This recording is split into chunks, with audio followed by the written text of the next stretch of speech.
Amigas y amigos, continuamos. En el día de ayer vimos un discurso desarrollado en horas de la noche, transmitido en directo a través de la señal de EBTV, donde posteriormente brindamos el análisis por parte de distintos altos funcionarios diplomáticos que representaron a Venezuela en otras misiones. Se trata de las palabras del presidente interino Juan Guaidó al momento en que se dirigía a las distintas misiones diplomáticas que representan a los países integrantes de la Organización de Naciones Unidas. Esto en el marco, obedeciendo lo que es la reunión de todas estas naciones que están celebrando la Asamblea General de la ONU, para indagar ahora en las implicaciones políticas sobre el impacto de lo que se convoca durante lo que fue una reiterada petición para mayor contundencia y apoyo de parte de las naciones que forman parte de esta gran mancomunidad y que rescatan y que tratan de rescatar la democracia en Venezuela. ¿Qué representa? ¿Cuál es el mecanismo que allí se traduce como el R2P, pero que representa sin duda algo quizás novedoso para nosotros los venezolanos ante la probabilidad, pero no se trata de algo inmediato? Tiene que pasar por distintos niveles. Para hablar un poco de esta situación, nos conectamos de inmediato con Washington, la capital de Estados Unidos. Allí se encuentra Antonio de la Cruz. Él es analista político y económico y forma parte de la firma de análisis Inter-American Trends. Muchísimas gracias por estar con nosotros. Antonio, cuéntanos primero tu impresión sobre las declaraciones de Juan Guaidó en el día de ayer. Bienvenido, buenas noches. Buenas noches, Canaleto, muchas gracias. Fíjate, el mensaje de Juan Guaidó ayer fue un mensaje que podemos decir es la primera vez en la que plantea algo concreto en la mesa, pide algo en la mesa, porque hasta ahora lo que habíamos hecho era dar diagnóstico y no le pedíamos a la comunidad internacional lo que queremos de ellos. Es la primera vez que de una manera concreta dice que necesita que lo ayuden a la responsabilidad de proteger. Y en ese sentido fue muy concreto. Realmente hay un antes y un después de ese discurso. Sí, yo entiendo incluso al momento de estar escuchando estas declaraciones sobre la necesidad de protección de la población civil y que es necesario que se tomen decisiones contundentes. Esto en el marco de lo que se trata el tratado de R2P. ¿Por dónde hay que pasar para ello? ¿O qué naciones han atravesado por este protocolo? Ok. Esta doctrina que surge básicamente del exterminio de poblaciones, como ocurrió en Ruanda y ocurrió en Kosovo, en la que la comunidad internacional no actuó, dejó por el principio de Autodeterminación. soberanía, Sí. de soberanía, más que de soberanía, no intervino, ¿no? Entonces, en ese sentido, se permitieron esas matanzas que hubo. Entonces, Kofi Annan en ese momento toma y empieza a conversar que en el siglo XXI habría que tomar una posición y se crea esta doctrina de responsabilidad para proteger, donde si los civiles están bajo una amenaza, es responsabilidad de los estados actuar sobre ellos. Entonces, ¿qué ocurre con Venezuela? En Venezuela, ¿qué es lo que estamos viendo? Vemos que ha venido incrementando cada vez más la situación de aquí. Se está actuando por crímenes de lesa humanidad, porque hay varias categorías. Hay genocidio, hay crímenes de guerra y crímenes de lesa humanidad. Donde el gobierno interino de Juan Guaidó actúa es sobre los crímenes de lesa humanidad. Y ahí entra asesinato, exterminio, esclavitud, deportación o traslado forzoso de población. Eso está basado en el artículo 7 del Estatuto de Roma. Es importante tomarlo porque es ese que crea la Corte Internacional de la CPI, la Corte Internacional Penal. Entonces, ¿qué hace Guaidó? El responsabilidad para proteger está basado sobre 3 pilares. Uno, donde el Estado no viene y están ocurriendo estos exterminios y no actúa, deja que se dé.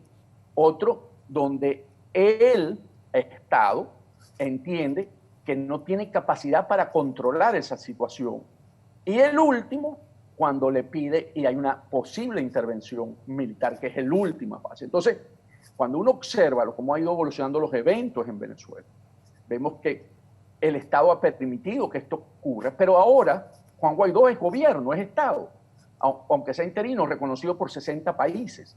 Entonces, es lo que está pidiendo a la comunidad internacional. Yo como Estado, reconocido por 60 países, yo no tengo la capacidad para poder detener estos crímenes de lesa humanidad que están ocurriendo en el país.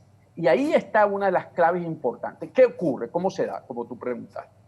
Esto debe ir, ¿verdad? Porque se decide y fue aprobado por el Consejo de Seguridad de la ONU. Entonces, el Consejo de Seguridad de la ONU está integrado por 15 países y de esos 5 tienen derecho a voto, que fueron básicamente los que salieron a veto, perdón, lo que salieron en la guerra, en la Segunda Guerra Mundial, que son el Reino Unido, Francia, Estados Unidos, Rusia y China. Esos 5 países tienen derecho a veto de una decisión.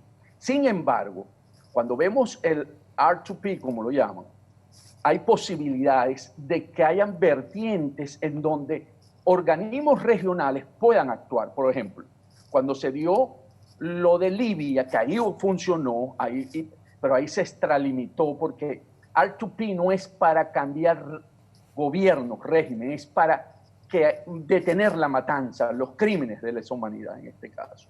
Y en el caso de Libia hubo una actuación que depuso el régimen de Gaddafi. Entonces, ¿qué ocurre? Pero en el R2P los organismos pueden actuar y aquí actuó la OTAN.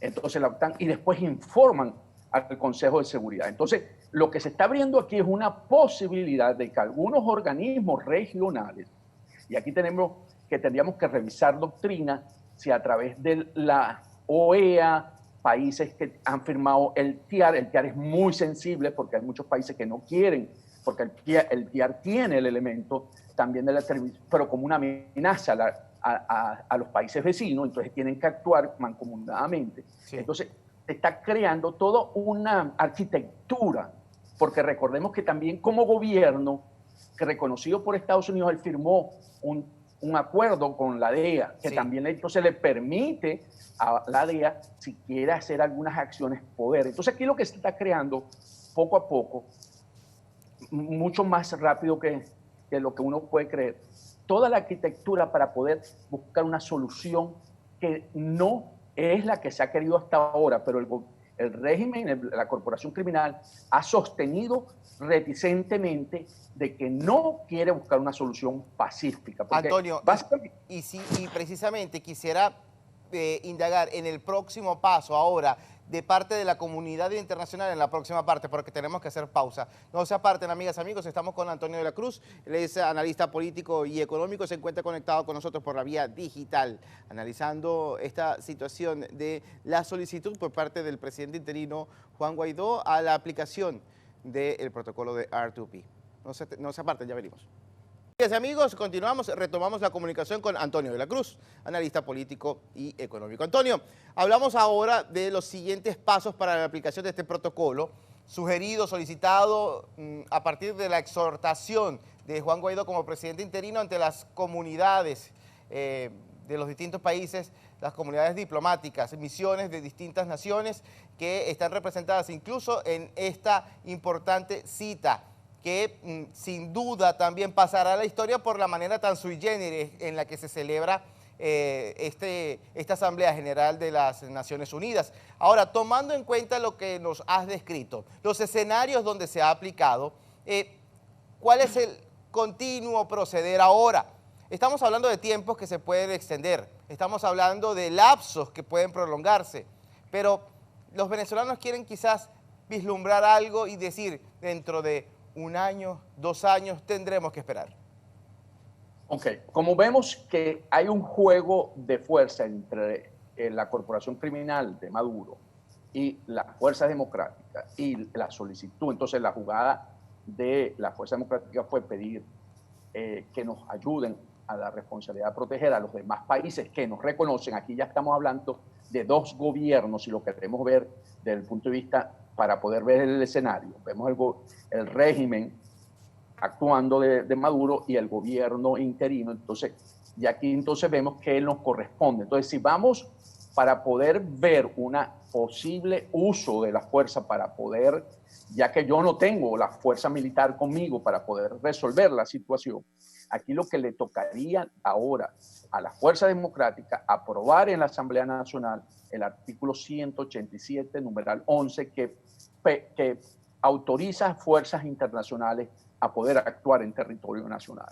Entonces, 60 países que reconocen al gobierno de Guaidó tendrían la potestad para poderlo actuar. Entonces, esa sería la parte interna para cubrir todo. Y en la parte internacional, es seguir trabajando a nivel de OEA y a nivel de ONU, cómo interactuar. Entonces, aquí debería ser solicitado al Consejo de Seguridad. Entonces, la actuación para aplicar el R2P. Y aquí tendría que presentarlo a algunos de los países dentro del Consejo de Seguridad. Y de los que hoy están, que está Alemania, Bélgica, Estonia, Indonesia, Níger, República Dominicana, San Vicente y las Granadinas, Sudáfrica, Túnez y Vietnam, yo pienso que podría ser, por el cambio que hoy tiene de régimen República Dominicana, sería un país muy amigo, ¿verdad? Que hoy hay un nuevo gobierno amigo del gobierno interino, para que no sea Estados Unidos, porque tendría que entrar en agenda primero y después discutirse la aplicación. No toma tiempo, no creo que eso vaya a ser lo inmediato, y yo creo que sí se están dejando, porque como vemos del lado de la corporación de seguir avanzando, ir a su elección parlamentaria, no buscar una solución en términos de poder, una solución política, pareciese que los escenarios que estamos viendo en este momento es un escenario más de confrontación que de una solución política pacífica, como se ha querido manejar hasta ahora, y que el régimen de Maduro no ha querido aceptar, no ha querido entrar en una negociación para buscar una solución a la crisis que vive el país. Ahora, Antonio, la puesta en escena de esta eventual intervención con militares, cascos azules, ¿dónde deberían estar colocados? Sabemos que ni tú ni yo somos estrategas militares, pero cuando comparamos los escenarios donde se ha practicado este protocolo, estamos hablando de matanzas que se ejecutan y que la cosa es tan explícita. Ahora sabemos cómo funciona también en Venezuela. Sabemos que nuestro pueblo se está muriendo, sabemos que se están ejecutando y que se están torturando a las personas. Sería la distribución de oficiales internacionales en puntos clave como zonas de seguridad, como instalaciones militares, como zonas carcelarias. Es decir, para evitar que este tipo de hechos se sigan cometiendo. Si ese fuese el escenario, José, en términos de que se acepte la entrada de unos cascos azules para que evite la matanza y permita que el país pueda volver a tener una vida normal desde el punto de vista democrático, podríamos verlo que podría estar ocupando zonas donde realmente hay la violencia y eso. Pero sin embargo, volvemos a mencionar que por la parte de Maduro no hay la voluntad política para hacer eso. Entonces, aquí lo que puede estar ocurriendo, un poco el escenario de Libia, donde exterminaron la fuerza, y ese es un escenario muy difícil en ese sentido, porque aquí hubo un ataque de la OTAN a las fuerzas libias y destrozaron y crearon una situación que tuvieron que después, hoy todavía Libia no está consolidada como una unidad en términos territoriales, sino que hay dos facciones en que controlan el territorio.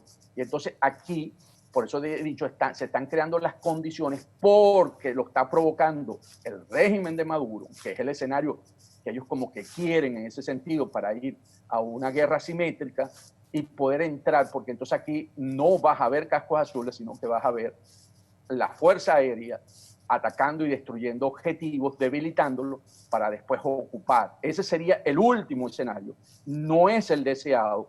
Precisamente Borrell manda una comisión, el canciller de la Unión Europea, a Caracas para ver si puede posponer 6 meses las elecciones y ver si pueden hacer elecciones y en ese sentido aprovechar y decir que en Venezuela hay condiciones todavía, porque precisamente eso es lo que Guaidó clamó. No hay cómo conversar con este régimen que no quiere una solución para el país y por lo tanto ya se agotó todas las instancias y pedimos a la comunidad internacional que nos ayude a resolver esta crisis, que además ya está documentada por ustedes mismos, que es de la Comisión de Hechos Independiente de Derechos Humanos de la ONU. Entonces, en ese sentido, por eso te digo, está muy bien apuntalado para lograr una futura solución a la crisis en Venezuela. Para concluir, Antonio, ¿qué le podemos decir a nuestra distinguida audiencia que en estos momentos en su gran mayoría se encuentra fuera de nuestra querida patria?